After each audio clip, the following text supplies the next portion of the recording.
I remember the day Steven came home like it was yesterday. The house was buzzing with excitement.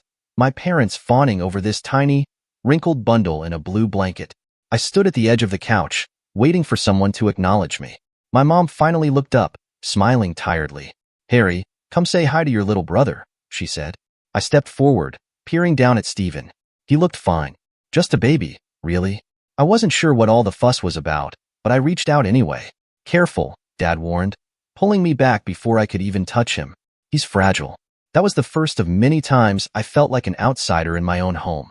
By the time I was in 6th grade, I had learned to keep my expectations low. But I thought maybe, just maybe, this time would be different. I had spent 3 months building my science fair project, a fully functional solar system model. I programmed an Arduino, calculated planetary orbits down to the second, and even built the planets by hand, painting each one with painstaking accuracy. The day of the science fair, I scanned the crowd, my stomach twisting. Other kids had parents taking pictures, offering hugs, beaming with pride. I stood beside my project, waiting. Any minute now, they'd walk through the doors. Any minute now, Mom would pull me into a hug and Dad would ruffle my hair. Any minute now, but they never came. After the fair, I sat in the back seat as Dad drove me home, the trophy heavy in my lap. I traced my fingers over the engraved plaque. Special recognition in mathematical engineering, Harry Thompson. "Hey, Dad," I said, hesitating. "Did you guys really forget?" Dad sighed, eyes fixed on the road. "It's not like that, Harry. Your brother had t-ball practice. You know how much he's been looking forward to it." "Yeah, practice," I mumbled, gripping the trophy tighter. When we got home, I set the award on the mantel, hoping maybe they'd notice. Maybe they'd say something.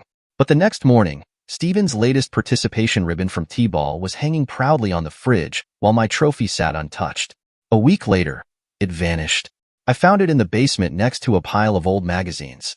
Mom still has Steven's kindergarten macaroni art framed in the kitchen, but she couldn't tell you where my high school diploma is. It got worse with my dad. Way worse. There was this one time, probably the moment I truly realized where I stood in this family. My robotics team had been working for months on our competition entry. I was the team captain, and we had built this incredible autonomous bot that could navigate a maze and complete basic tasks. Dad promised he'd be there. He even said he was proud of me. The morning of the competition, I was eating breakfast, running over my notes one last time, when I heard Steven whining from the living room. "Dad, can we play baseball today?" I froze. "Of course, buddy," Dad said, ruffling his hair. "What time do you want to head out?" Something cold settled in my stomach. I pushed back my chair, standing in the doorway. "Wait, what?" "Dad, my competition is today." Dad barely looked at me. "I know, sport, but Steven wants to practice his swings. Maybe next time." "Okay, next time?" I stared at him. "I'm the captain. You promised." "Harry," he sighed, rubbing his forehead like I was the problem. "It's just one competition. You don't need me there to do well." I couldn't believe it. I opened my mouth, but then Steven chimed in, smirking. "Come on, Harry, stop being selfish." I wanted to scream. Instead, I just turned and walked out the door. That was the day I stopped expecting my dad to ever show up for me. Then came the car incident. Steven turned 16, and my parents threw him this massive birthday party. I wasn't even invited. It was his special day, and they didn't want me taking the spotlight. Whatever. I wasn't expecting much. But when he walked outside, and I saw the brand new Honda Civic sitting in the driveway, I felt like I'd been punched in the gut. To boost his confidence, Mom had said, beaming, I was 16 once too. But when I turned 16, I had to get 3 part-time jobs just to save up for college because they wanted to teach me responsibility.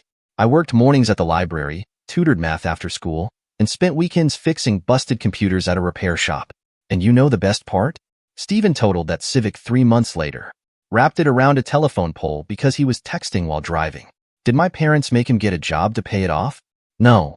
They bought him another one. Same model, different color. Accidents happen, Dad had said.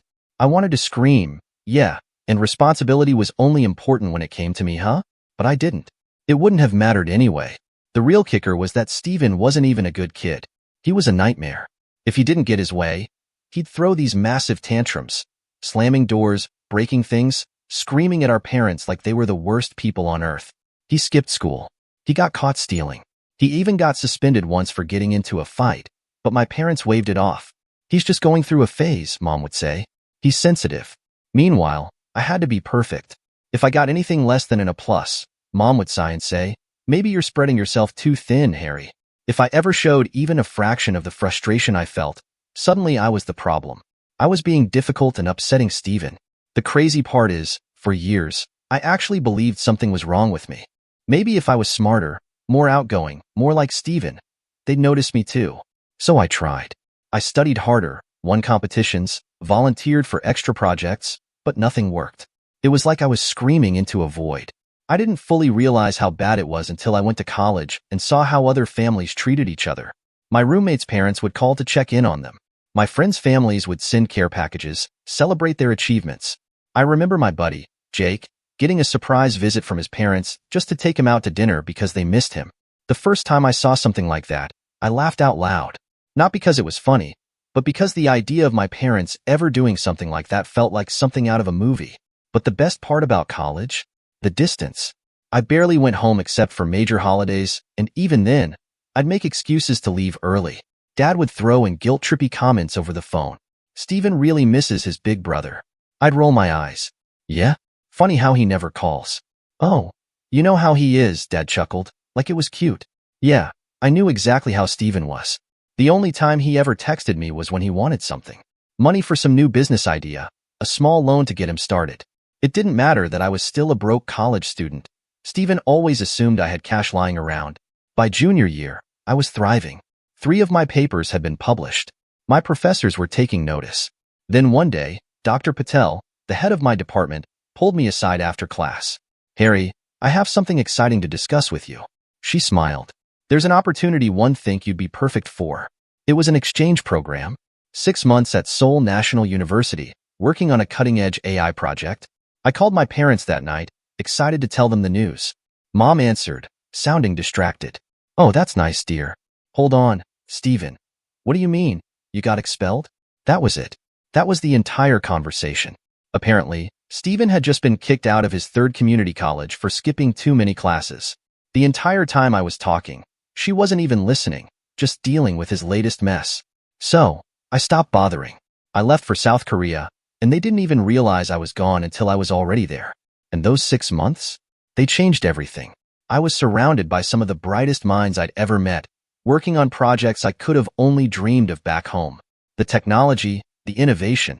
It was like stepping into the future. But the best part? No one knew me as Steven's brother. No one treated me like the quiet, responsible one in the background. I was just me. And when the program ended, a startup reached out with an offer. A full-time position for after graduation. The salary they offered was amazing, way more than I ever expected for a first job. Plus, they'd handle my visa and relocation. I didn't even hesitate. I said yes on the spot. Graduation came around a few months later. I was at the top of my class, had multiple job offers from major companies, and was ready to walk across that stage. My parents didn't show up. Why? Because Steven had a GameStop interview. Not a job. Not even a second-round interview. Just an interview. At that point, I think something inside me just shut off. I didn't even get mad. I just stopped caring. Moving to Seoul was the best decision I ever made. I built a life there. Within 3 years, I was leading projects, working on groundbreaking tech, and finally living life on my own terms. My parents barely noticed. When they did call, it was never about me. It was always about Steven's latest disaster. He got fired again. Mom would sigh over the phone. His boss just didn't understand him. He borrowed money from the wrong people, Dad muttered another time. It's really stressing us out. Then there was the worst one. Steven got a girl pregnant. For half a second, I actually felt a little sorry for him. Maybe this would be the wake-up call he needed. Except, it wasn't true. The girl ended up getting a restraining order against him because he wouldn't leave her alone. That was the moment I knew, without a doubt, that Steven was never going to change. And my parents? They were never going to change either. But honestly, I was too busy living my own life to waste time worrying about them. And then, I met Ashley. I still remember exactly how it happened. It was a tiny coffee shop in Hongdae, the kind of place with old wooden tables, indie music playing softly, and the smell of fresh espresso in the air. I was trying to buy a coffee, but my card wasn't working, and my very broken Korean wasn't helping. "A card? Not go?" I said, fumbling over the words. Try again?" The cashier gave me a polite but confused smile. Then, out of nowhere, a voice behind me said in perfect Korean, "I think he's asking if he can try his card again." I turned around and saw her. She had a warm smile, dark curly hair pulled up into a messy bun, and kind eyes that somehow made me feel less like an idiot. The cashier nodded, ran my card again, and it finally worked. Thanks, I said, exhaling in relief. You saved me from completely embarrassing myself. She laughed. Hey, I've been there. The first time I tried ordering food here, I accidentally asked for spicy socks. I grinned. Sounds flavorful. That's how I met Ashley. It turned out she was an English teacher at an international school nearby. And from that moment on, we just clicked. Ashley was different from anyone I'd ever met. She actually listened when I talked. She'd ask thoughtful questions about my work, and when I explained some new code I was working on, she wouldn't just nod along. She'd get excited. And the best part? She had her own life and goals. Ashley wasn't looking for someone to fix her problems. She was looking for a partner. We dated for 2 years before I finally proposed. It wasn't some grand, over-the-top moment. No skywriting, no flash mob. Just the two of us, standing on a quiet bridge over the Han River at sunset. I pulled out the ring, my hands shaking slightly, and said, Ashley, I want every adventure from here on out to be with you. Will you marry me? She didn't even let me finish before she tackled me in a hug, laughing and crying at the same time. Of course, you idiot, she whispered against my shoulder. Our wedding was small but perfect. Just our closest friends and her family. No unnecessary drama, no stress, just love. My parents? They didn't come. Dad called a few weeks before and said, Harry, we really wish we could be there, but Steven needs us. He's dealing with something serious. Serious turned out to be credit card fraud. Honestly, I was relieved. For the first time in my life, I got to experience a major milestone without them overshadowing it with Steven's latest disaster. Life was good, really good. I was successful at work, happily married, living in a city I loved. Ashley and I spent our weekends traveling across Asia, hopping on cheap flights to Japan, Thailand, Vietnam. Wherever we felt like going, we tried weird foods, got lost in foreign cities, and learned new things together. For the first time, I felt like I had truly escaped the family drama. Then everything changed. My company announced they were opening a new office in Somerville. Not only that, they wanted me to run it. Triple my salary. Full relocation package. A massive step forward in my career. Ashley was thrilled. This is going to be amazing, she said, practically vibrating with excitement. I've always wanted to live in the States. We'll get a house with a backyard, maybe even a dog. I forced a smile. Yeah, I said. An adventure. But deep down, all I could think about was one thing. Going back home meant being in striking distance of my family. Still, I told myself things would be different this time. It had been years. I had built my own life. Maybe, just maybe, my family would be different. When we landed in Somerville, my mom texted me. Mom, did you guys get in okay? For a second, I thought maybe, just maybe, she was finally taking an interest in my life. But then she sent a second message. Mom, Steven's back in town too. You should catch up. And there it was. Apparently, his business ventures in California hadn't worked out. By business ventures, I mean he conned some rich girl's parents into investing in his tech startup. The startup was a badly designed website that never even launched. The girl's parents threatened legal action when they realized Steven had blown their money on fancy cars and 5-star restaurants. Typical Steven. Ashley and I settled into a nice place in Cambridge, landed solid jobs, and started building our new life. Everything was finally coming together. Then Steven started showing up everywhere. At first, it was just random texts. Steven, hey, big bro heard you're back in town. Then it was emails. Long, dramatic messages about how he'd grown up and changed. He said therapy had helped him understand his past mistakes. He wanted to be a real brother for once. I ignored him for 2 weeks. Then he found out where I worked. One afternoon, the receptionist at my office called. Receptionist, hey, Harry? There's a guy here who says he has a lunch meeting with you. I already knew who it was. Me. Does he look like a con artist who thinks he's charming? Receptionist, laughing nervously, kind of? I told them to send him away. But then he just waited outside. For 3 hours. My team could see him from our office windows, just standing there, staring up at the building, like some creepy statue. Ashley thought I was being too harsh. He's trying to make amends, Harry. Everyone deserves a second chance. She didn't know about the restraining orders, or the money scams. I hadn't told her because, honestly, I was embarrassed. Who wants to admit their own brother is basically a professional scam artist? But Steven was clever. He'd always been good at manipulating people. He started sending Ashley these long, emotional messages about how much he regretted not being a better brother, how proud he was of my success, how he just wanted to be part of our lives. Ashley kept pushing me to give him a chance. He seemed sincere, Harry. Stephen always seems sincere. That's the problem. People can change. I wasn't buying it, but Ashley was determined to play peacemaker. Then, one night, I came home after a long day at work, exhausted, looking forward to a quiet evening. And there was Stephen, sitting in my living room, like he belonged there. My stomach dropped. For a second, I actually thought I'd lost my mind. Had I invited him and just forgotten? Then I saw the look on Ashley's face. This was her doing. I clenched my jaw, keeping my voice low as I pulled her aside into the kitchen. You invited him here? Without asking me? She crossed her arms. I just thought, if you actually talked, maybe you'd see he's trying.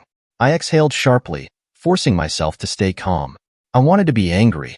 I wanted to tell her exactly why Stephen didn't deserve a chance. But at that moment, I didn't want to start a fight with Ashley in front of him.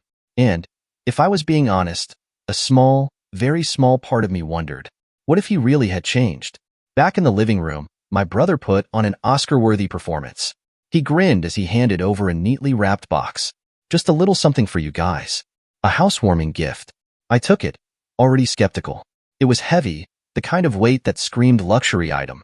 I unwrapped it slowly, peeling away the expensive wrapping paper to reveal a top-of-the-line espresso machine. The kind that cost more than some people's rent.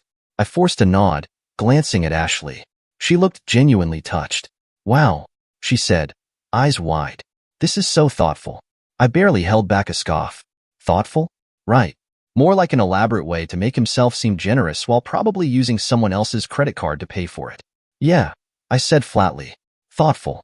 But he just smiled like he didn't catch my tone. Then he launched into his next act. So, tell me about work, Harry. Heading up an entire office. That's huge. I gave him a vague answer, not wanting to get into details. He nodded like he actually cared. Then he moved on, pretending to be fascinated by our life in Korea. Man, I wish I'd visited while you were there. Always wanted to see Seoul. Ashley, completely unaware of the game he was playing, chimed in. It was amazing. We traveled all over Asia. He sighed dramatically, shaking his head. That's incredible. I missed out on so much. I was such a screw-up back then. Then, as if on cue, he let out a shaky breath and rubbed his eyes. Tears. I nearly laughed. He was good. He always had been. I know I don't deserve your forgiveness, Harry, he continued, voice cracking just enough to sound sincere. But I just want my brother back. I stared at him, my jaw tightening. Was he serious? I wanted to call him out, tell Ashley exactly what he was doing. But she was eating it up, and I was too tired to fight. So, I let it go. After that dinner, my brother started showing up more often. Always when I was at work. Ashley would mention it casually, like it was nothing. He stopped by again today, she'd say with a smile. Again? I'd ask. He was just keeping me company, she'd insist. Said he knows what it's like to feel lonely in a new city. That should have been a red flag. But I was so caught up in work, setting up the office, hiring staff, that I missed it. Then, about 2 months later, my company needed me back in Seoul for a week. Ashley sat on the couch, scrolling through her phone as I packed. You should go, she said. It's important. I hesitated. I don't like leaving you here alone. She rolled her eyes, smiling. Harry, I'm fine. I'll finish unpacking while you're gone. From the doorway, my brother spoke up. I can help her out, he said smoothly. I know the city better than she does. That nagging feeling hit me again. I didn't want to seem controlling. Ashley was an adult. She could make her own decisions. And he was acting so normal. Still, I took precautions. I asked our neighbors to keep an eye on the house, installed security cameras, and made sure Ashley had all the emergency numbers. The week in Seoul was a blur. 14-hour days, back-to-back meetings, barely any time to sleep. By the time I got back to my hotel each night, my brain felt fried. Ashley's messages became shorter, less frequent. Sorry, babe. Crazy day. Setting up my classroom. Miss you. I told myself it was just the time difference, that she was just busy. Then there were the texts from my brother. Took Ash to that seafood place by the river. She loved it. Day at the museum.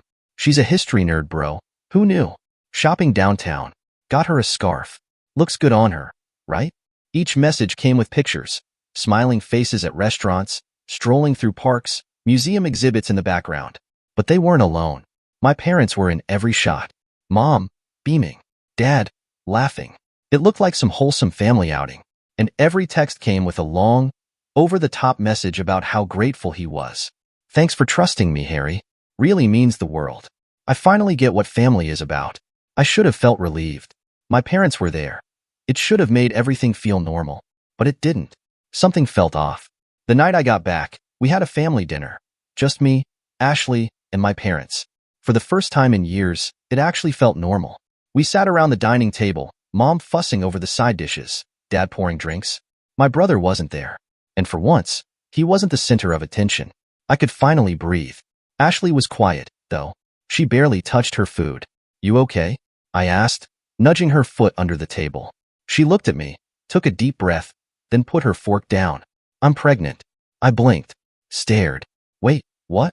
Ashley bit her lip, her eyes searching mine. We're having a baby, Harry. For a second, I just sat there, my brain short-circuiting. Then it hit me. Holy shit. We talked about starting a family. We'd imagined this moment, but now it was real. My chest tightened with something I hadn't felt in a long time. Pure, undeniable joy. Are you serious? I finally choked out. Ashley laughed, eyes glistening. Yes, you idiot. Mom gasped so loud I thought she might actually pass out. Oh my God. She practically shrieked. Dad clapped me on the back, his face breaking into a rare, genuine smile. But my brother, he didn't look surprised at all. He just sat there, wearing this weird little smile before saying, "This family is getting bigger in all the best ways." Something about it made my stomach twist. I didn't know why at the time, but looking back, that was the moment everything started to unravel. At first, I thought he was just overly excited about the baby. Annoying, sure, but harmless. Then he started showing up uninvited. Constantly. Every other day, there he was, acting like he belonged there. Gotta check on my favorite sister-in-law, he'd say with that same grin, like he had some unspoken right to be involved. I tried ignoring it. Tried telling myself he was just trying too hard. Then came the comments. Little things that didn't sit right with me. Our baby is going to be so strong already. Our baby? Or the time he said, crazy how connected I feel to this whole thing. The way he said it, it wasn't just excitement. It was possessive. Like he saw himself as more than just an uncle. One night, I finally brought it up to Ashley. I was standing by the sink, watching her cut fruit at the counter. You don't think my brother is acting weird? She didn't look up. Weird how? I don't know, just too involved. Too much. She sighed, shaking her head like I was exhausting her. Paranoid, she muttered. He's just happy for us. Happy for us? Or happy for you? That made her stop. She put the knife down and finally turned to face me. God, you always think the worst of people. He's trying to be better, and you're looking for reasons to push him away. I opened my mouth to argue, but she was already brushing past me into the kitchen. I stood there, jaw tight, fists clenching and unclenching. I wanted to press the issue, to make her see it, but instead, I let it go. Maybe I was overthinking it. One night, I came home late from work and noticed the front door was unlocked. I was sure I'd locked it that morning. Ashley was already asleep, so I just brushed it off. Maybe she'd forgotten after taking out the trash. Still, it nagged at me. I pulled out my phone and checked the security camera feed, just to be sure. Error message. Error with storage settings. The system hadn't been recording. The past week's footage was gone. I just stood there, my pulse pounding. That wasn't a glitch. I knew the cameras were set up correctly. And more importantly, I had them backing up to cloud storage. Something I hadn't told anyone. Not even Ashley. After that, I started noticing things. Ashley always putting her phone face down. Calls ending the moment I walked into the room. Or how my brother somehow knew what was in our fridge without ever asking. Little things. Small, unsettling things. But enough to keep me awake at night. One night, I just lay there, staring at the ceiling, unable to sleep. Ashley was next to me, curled up, breathing softly. The pregnancy had her exhausted all the time. My mind wouldn't shut off. The cameras, the door, the phone calls. Then I remembered. The cloud backup. I sat up slowly, careful not to wake her, and slipped out of bed. In the dim glow of my home office, I logged into my cloud storage account, hands clammy against the keyboard. The screen loaded. Hundreds of saved clips. I started with the week I was in Seoul. The first clip showed him coming over right after I left for the airport. Nothing unusual. Ashley had said he was helping her unpack. I clicked on the second clip. The two of them on the couch, sitting close, watching a movie. Could be innocent. I forced myself to breathe as I opened the next one. The kitchen. Nighttime. He was standing too close. Ashley had her back to the counter, looking up at him. He said something, and she laughed. Then, he kissed her. I froze. Hell no. I clicked the next clip. Then another. And another. Him coming over every single day while I was gone. Him letting himself in late at night. Ashley, letting him. Welcoming him like it was normal. My hands shook as I gripped the mouse, forcing myself to keep watching. The worst part wasn't just the betrayal itself. It was how casual they were about it. Like they'd done this before. They cooked together. Watched TV on our couch. He brought groceries. Like he lived there. Then, I saw the clip that broke me. They were in the kitchen again. He was standing so damn close to her. Like there was no space between them. She laughed at something he said, leaning into the counter. He reached out and touched her face. Slow. Gentle. Like he had every right to. And Ashley, she didn't pull away. She smiled at him. Just like she used to smile at me. I watched a week's worth of footage in one night. Saw them getting closer. Saw him making himself at home. Saw her letting him. The cameras didn't record inside the bedrooms. I wasn't that paranoid. But the hallway camera caught enough. Stephen going into our bedroom. Ashley coming out hours later. I felt like I was drowning. My own home turning into something unrecognizable. I saved every piece of footage, backed it up, made copies. The angry part of me knew I needed proof. The husband in me just wanted to throw up. I kept telling myself maybe I was wrong. Maybe there was an explanation. But deep down, I knew. My brother. My wife. My home. My bed. While I was in Seoul, busting my ass to give us a better life. The morning after watching all that footage, I called in sick. Not that I could have focused on work anyway. I just sat in my home office, staring at the wall, waiting for Ashley to wake up.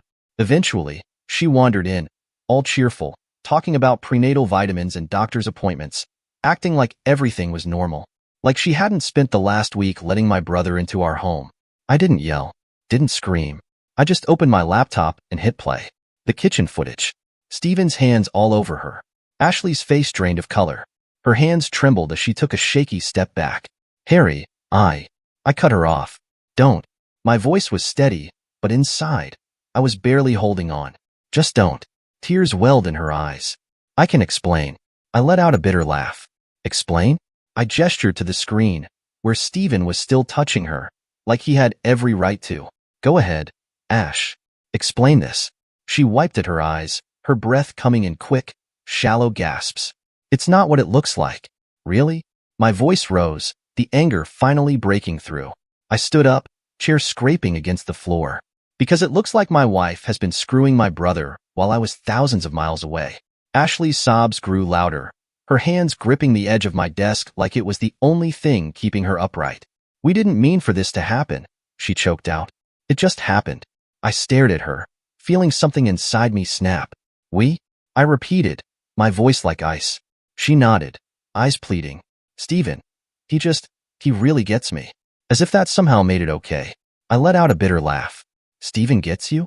Stephen, the guy who can't keep a job longer than 6 months? The guy who scams people for a living? That's who gets you? Her lip trembled, but she didn't deny it. My anger flared, burning hotter with every second. I shook my head, disbelief mixing with rage. I gave you everything, Ashley. I built a life for us. I worked my ass off so we could have a future. So our kid would have a future. You never had to worry about rent, about food, about anything. I supported your career, traveled halfway across the world with you. I trusted you, and you threw it all away for him. Tears welled in her eyes, but I wasn't finished. I pulled out my phone and typed a quick message to Stephen. No explanations. No warnings. Just a simple, we need to talk. Now. Minutes later, there was a knock at the door. He walked in with that same smug grin he always wore, probably thinking I didn't know yet. Probably thinking I was still in the dark. Still the fool. But the second his eyes landed on the laptop, on the footage playing frame by frame, that grin vanished. His gaze flicked to the screen, then back to me. His whole body stiffened. He knew. But Stephen, ever the manipulator, tried to spin it. Bro, you gotta understand. I cut him off, my voice cold, sharp as a blade. How long has this been going on? Ashley let out a quiet sob behind me, but I ignored her. This wasn't about her anymore. Stephen hesitated, scrambling for an angle, an escape route. It just happened, man. We didn't plan this. It wasn't like that. Ashley finally found her voice, weak and trembling. Please, you have to understand. We didn't mean to hurt you. I laughed, the sound bitter, humorless. You let my brother into our home. You let him into our bed. You let him pretend to be me while I was gone. But sure, tell me how you didn't mean it. Steven's expression shifted, something defensive creeping in. Look, bro, you're always working, always focused on your career. Ashley was lonely. She needed someone who could be there for her. And then, with pure audacity, he added, maybe if you'd been a better husband, this wouldn't have happened. My entire body locked in place, my fists clenched so tight my nails dug into my palms.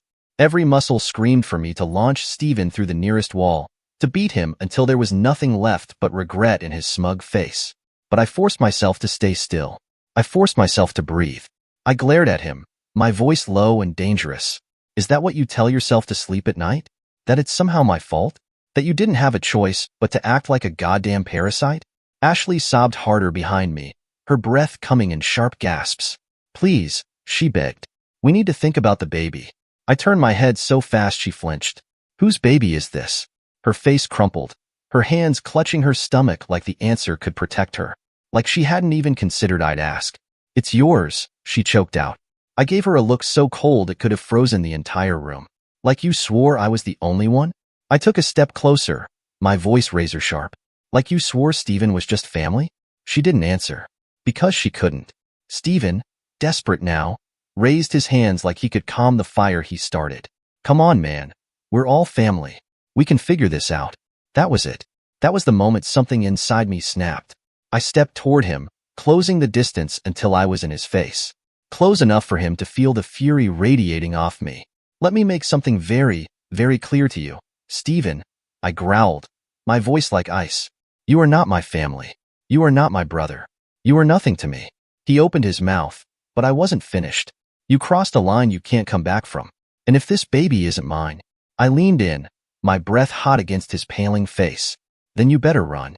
I let the words settle, let the fear crawl up his spine. You better pack up whatever scam you're pulling and get the hell out of my city. Because if I ever see you again, if you so much as breathe near me or this house, I will make sure you regret it for the rest of your miserable life. For the first time in his pathetic existence, Steven froze. His eyes darted, his mouth opened, but no words came out. Ashley whimpered behind me, her voice trembling. Please, let's just... I cut her off. Both of you, get out. Now. Ashley did something I wasn't expecting. She reached for my hands, gripping them tight like I was her last lifeline. Her fingers trembled around mine, desperate. Please, she whispered. We can fix this. We were both lost. I yanked my hands away so fast she nearly stumbled forward. I wasn't lost, Ashley. You were lost. And you let my brother guide you straight into hell. Tears streaked down her face. It was a mistake, she choked out. A horrible mistake. Yeah, no kidding. My voice was ice. She inhaled sharply, and then, like clockwork, she flipped the script, tried to flip the blame onto me. Are you really going to punish our child for this? Her voice cracked, just the way it would if she'd rehearsed it. Are you seriously going to be one of those dads? The kind who lets their own bitterness ruin their family? I glared at her, so furious I could barely see straight. Don't even try that on me. My voice was low, cutting. He needs one parent who isn't a liar and a cheat. She sobbed harder, but I didn't care anymore. They kept talking, making excuses, but I didn't have the energy to argue. It was over. I kept urging them to leave, and eventually, finally, they were gone. The second the door slammed shut, I grabbed my phone. There was only one thing left to do, call my parents. Maybe, finally, they'd see Steven for the snake he was. I should have known better. The moment my mom picked up, her first words weren't concern, weren't anger at Steven, weren't even shock. Oh, honey, she sighed. You must have done something to push Ashley away. I felt like I'd been punched in the gut. What? I said, barely able to believe I heard her right. She just kept going. Steven needs a good woman in his life, and Ashley clearly makes him happy. For a second, my mind went blank. No way. No way. Are you actually hearing yourself right now? I snapped. You're taking his side? She didn't even hesitate. She just sighed, like I was a child throwing a tantrum. Sweetheart, you've always been so focused on work. Maybe this is a sign that Ashley needed more from you. I almost dropped my phone. Maybe I was hallucinating. Maybe I'd fallen into some kind of sick alternate reality where my mother was actually saying these words out loud. And it got worse. My dad chimed in, his voice steady, like he was offering reasonable advice instead of absolute insanity. Son, Steven's finally found his path, he said. You need to be the bigger person here. Help him out financially until he gets on his feet. I nearly laughed. Bigger person? They wanted me to bankroll the people who betrayed me? You're joking, I said flatly. Harry, my mom sighed, like I was some irrational child. Family takes care of each other. I gripped my phone so tightly my knuckles went white. Family. They kept using that word like it meant something. You want me to pay for my brother, I said, voice low and dangerous. After he screwed my wife? She had the audacity to sound disappointed. You're so bitter, she muttered. Steven made a mistake, and so did Ashley, but they're trying to move forward. Maybe you should too. I pressed my fingers to my temple, trying to force down the rage crawling up my throat. Oh, I'm moving forward, I said. Just not in the direction you want. That's when I started getting calls from relatives, some concerned, some outright accusing. The rumors had already begun. I picked up one call from my aunt, who wasted zero time. Harry, I just heard, she said, her voice hushed like this was some dirty secret. Is it true? Did you really push Ashley away? Were you, too controlling? I clenched my jaw. Where the hell did you hear that?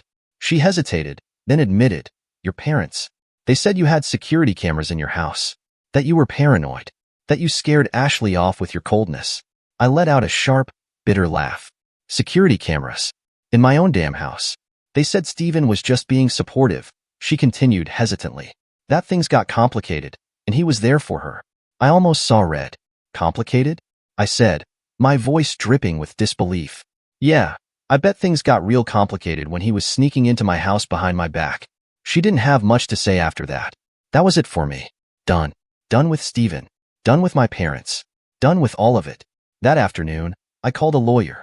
Found a solid one who specialized in cases involving proof of infidelity. I have everything documented, I told them. Every visit, every lie, every betrayal. I want a divorce. The process started immediately. I should have felt relief. Maybe even closure. But my parents weren't finished trying to ruin what little was left of my life. A week after I filed, they hit me with something even more insane. A lawsuit demanding financial support for both Steven and Ashley. They argued that I had a familial obligation to support my brother and pregnant wife during this difficult transition. They wanted me to pay Steven's rent, cover Ashley's living expenses, fund Steven's latest business venture. The nerve was astounding. What they didn't know was that while they were busy painting me as the villain, I was already 3 steps ahead. I had been building my case, making sure that when I struck back, it would cripple them completely. Ashley thought she was just dealing with a bitter ex. Steven thought I was just another fool he could scam and walk away from. They had no idea. With my lawyer's help, we started hunting every single person Steven had screwed over. We combed through social media, online forums, and court records, tracking down every victim, every person who had fallen for his scams. When my lawyer suggested filing a class action lawsuit against him, I didn't even hesitate. We have solid evidence, she told me. Bank transfers, fake business deals, manipulated contracts. This isn't just fraud, Harry. This is a career criminal with a paper trail. Good, I said coldly. Let's burn him to the ground. And then, we dug deeper. I knew Ashley had betrayed me, but I didn't realize how deep it went. My lawyer pulled financial records, flagged transfers, tracked purchases, and cash withdrawals, and all of them aligned perfectly with Steven's sudden visits to my house. Ashley hadn't just been screwing my brother. She'd been helping him steal from me. She was funneling money out of your accounts, my lawyer said grimly. Joint accounts. That's marital theft. I clenched my jaw. So what do? We freeze everything immediately, she replied, and we report the suspicious activity to the bank's fraud department. Done. While all this was happening, my parents were still pushing their lawsuit, like they had any ground left to stand on. They wanted me to pay $5,000 a month for Steven's basic needs, another $3,000 for Ashley's living expenses, and then, just when I thought they couldn't sink any lower, they demanded $50,000 for Steven's new startup. Like I was going to hand over money to the man who stole my wife. Like I was just some ATM they could bleed dry. And the best part? They were doing all of this before anyone even knew if the baby was mine. The court date for their financial demands arrived at the perfect time, exactly when I wanted it to. I walked into that courtroom feeling calm, because I knew what was about to happen. Steven sat beside my parents, looking bored, Like this was just another inconvenience he'd charm his way out of. Ashley was tense, her hands gripping the edge of the table, probably rehearsing her crocodile tears. And my parents? They sat there with smug satisfaction, fully believing they had me cornered. They had no idea what was coming. As soon as the judge settled in, my lawyer stood up. Your Honor, before we address their financial demands, we'd like to present new evidence relevant to this case. That got everyone's attention. The judge nodded, and my lawyer went in for the kill. First, he laid out Stephen's fraud schemes, every scam, every manipulated investment, every single victim we had tracked down. My mother's confident smile faltered. My father shifted in his seat. Then, the next bomb dropped, proof that my parents had helped Stephen cover up his crimes for years. My lawyer placed bank statements in front of the judge, highlighting suspicious transfers and hidden assets. My mother stiffened. That money was for hiding the profits Stephen made off innocent people. My lawyer cut in smoothly. We also have emails between Mr. and Mrs. Caldwell and their son, discussing how to shield his earnings from legal action. The courtroom was dead silent. Then the judge spoke. I see enough here to warrant a full investigation into Mr. and Mrs. Caldwell's possible involvement in criminal financial activity. My parents' smug expressions vanished, replaced by terror. My mother's hand flew to her mouth. My father's face turned gray. Stephen stared at them, realizing that they had walked straight into a trap. Ashley wasn't spared either. The judge moved to her. I also see evidence suggesting Mrs. Caldwell's involvement in fraudulent financial activities alongside Stephen Caldwell, he said, flipping through the documents. Given her position as an educator, this raises serious ethical concerns. Ashley's lawyer frantically tried to object, but it was too late. The school board had already been notified. By the end of the day, they launched a formal ethics investigation into Ashley's actions, especially how she had been helping Stephen target wealthy parents for his investment scams. Her teaching career was over before she even realized what hit her. And as for Stephen, his house of cards collapsed spectacularly. More victims came forward. Every scheme unraveled in real time. His reputation was in ruins. Investors pulled out. Business contacts cut ties. No one would trust him with $1, let alone invest in him. And when he tried to flee to Florida, he couldn't. His accounts? Frozen. His credit? Destroyed. He had nowhere to turn. Meanwhile, my parents and Ashley's lawyer desperately tried to paint me as controlling and abusive because of my home security cameras. They thought it would make me look like a paranoid, possessive husband. But when my lawyer presented the actual evidence, that the cameras were installed for home security while I traveled, their whole argument imploded. Instead of making me look bad, it made them look desperate and dishonest. But I wasn't finished. There was still one thing left. I needed to know if the baby was mine. By the time we got to the paternity test hearing, everything had fallen apart for them. Stephen was under multiple investigations. Ashley was unemployed and staring down potential criminal charges for her role in Stephen's scams. My parents? Drowning in legal fees from their failed lawsuit. Their perfect little world had collapsed, and I hadn't even had to get my hands dirty. I just let the law do its job. But as I sat there, waiting for the test results, I realized something. I didn't even care anymore about their downfall. I wasn't thinking about revenge. I was thinking about the future, my future, and possibly my child's future. If this baby was mine, I wasn't going to let Ashley or Stephen have any influence over them. I was going to fight for full custody, and thanks to our airtight documentation, I was in the perfect position to win. The knock at my door. The day after the results came in, I was home, sitting at my desk, when I heard a loud knock. I checked the security feed. Ashley and Stephen. I sighed. Of course.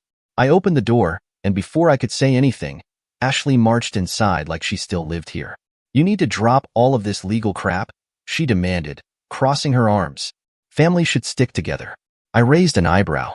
Stephen, standing behind her, nodded like some idiot backup dancer. She's right, bro, he added. We should move on from all this fighting and focus on what really matters, co-parenting. Like a modern family. I stared at them. Then I laughed. Laughed so hard I had to grip the doorframe to steady myself. You want me to? I had to catch my breath. Let me get this straight. You two want me to drop the lawsuits, and, what? Join hands and sing Hakuna Matata? Ashley huffed. Look, we're both going to be in this child's life whether you like it or not. It makes sense for us to work together. Stephen grinned, like he actually thought this was going to work. Yeah, man. We could even move in here. There's plenty of space. It's what's best for the baby. I stopped laughing. I stared at them, completely dumbfounded. You want to move into my house? I asked slowly. Ashley lifted her chin. It's only fair. You have the resources.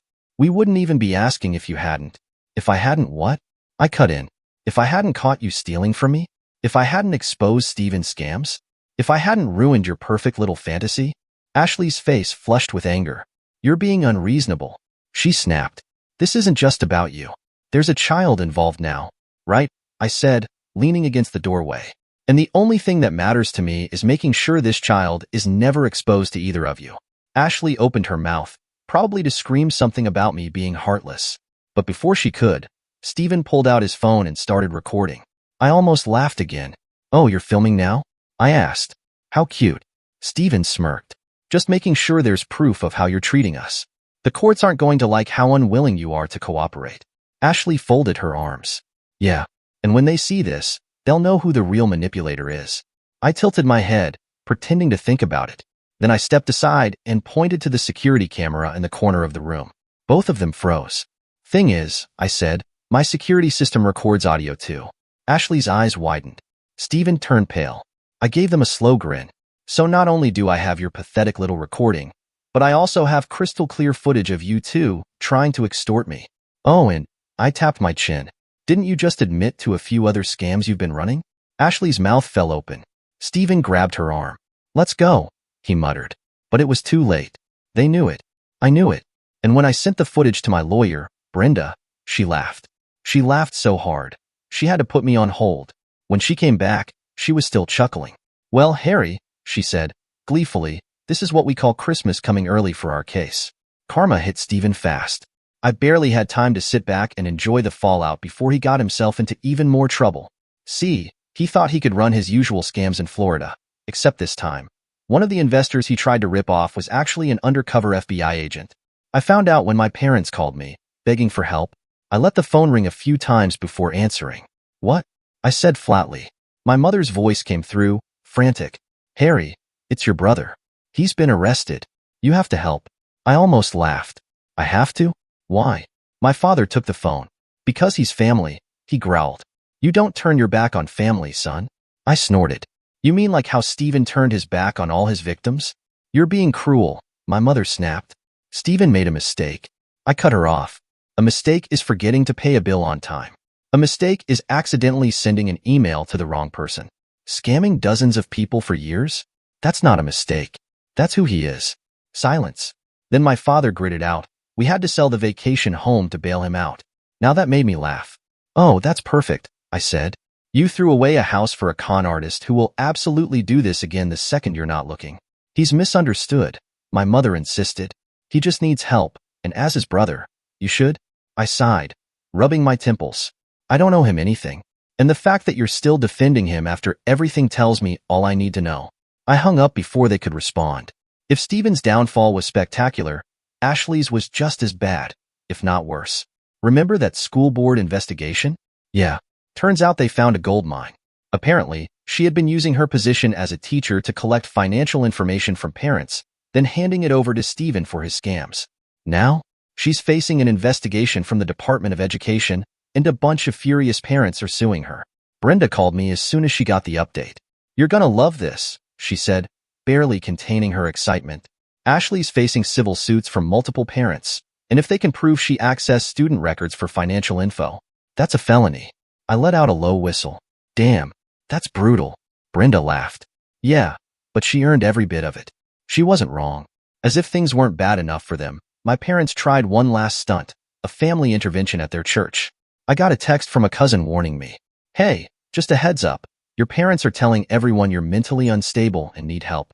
They're planning some church thing with Ashley's family. Thought you should know. I just shook my head. Of course they were. What they didn't know.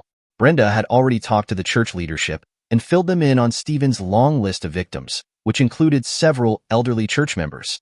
So when my parents showed up with Ashley's family, expecting to paint me as some heartless monster, they were in for a rude awakening. My mother called me after the disaster. Her voice was shaking. Why did you? She choked. You turned everyone against us. I leaned back in my chair, smirking. No, Mom. You did that all by yourself. Now? My parents are basically social pariahs in their own community. No more blind support. No more sympathy. Just cold, hard consequences. For those wondering, no, I haven't forgiven them. And no, I don't plan to. Some bridges aren't meant to be rebuilt. The DNA test proved that the baby is not mine. So, I am off the hook there as well. But the baby deserves better than their toxic influence. For now, I'm focusing on the future. Because the past few months have shown me something crystal clear. Family isn't about blood. It's about who stands by you when everything falls apart.